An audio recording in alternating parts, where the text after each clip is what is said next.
Coup de théâtre au Burundi. Boubacar Diarra, représentant spécial de l'Union africaine pour le Burundi et pour la région des Grands Lacs, a été remercié par le gouvernement ce lundi.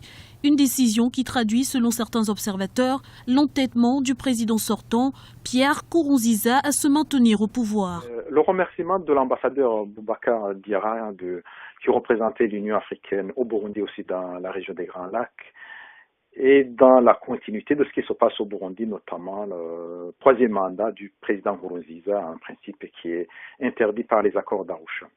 Ce qu'on peut dire, c'est que cet ambassadeur était le fervent défenseur, disons, de l'anti-troisième mandat du président Nkurunziza. C'est lui qui était à la tête pratiquement de ce mouvement. Cela signifie que le président Nkurunziza veut à tout prix se présenter pour un troisième mandat, et donc il écarte toutes les personnes gênantes. On commence par celui de l'Union africaine, éventuellement qu'il pourrait y avoir d'autres de l'Union européenne.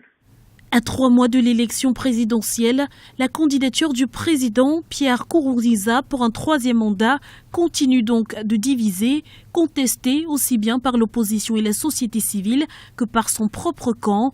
Mais rien n'y fait, le pouvoir burundais n'entend pas se plier malgré les mises en garde internationales. Ce que l'ambassadeur Diarra faisait ou disait, c'est finalement ce qui se disait, ce que les autres présidents ont dit, que ce soit le président tanzanien Kikwete, le président Museveni, tous les présidents, même le président Kagame.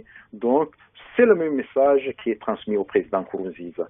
Tout simplement, il commence par à remercier quelqu'un qui est bien visible, et c'est un signe aussi qui est adressé à l'Union africaine. Et alors que le climat politique se crispe, une vague de tensions se propage à travers le pays, poussant une population qui ne se souvient que trop bien de la guerre civile à fuir vers le Rwanda voisin.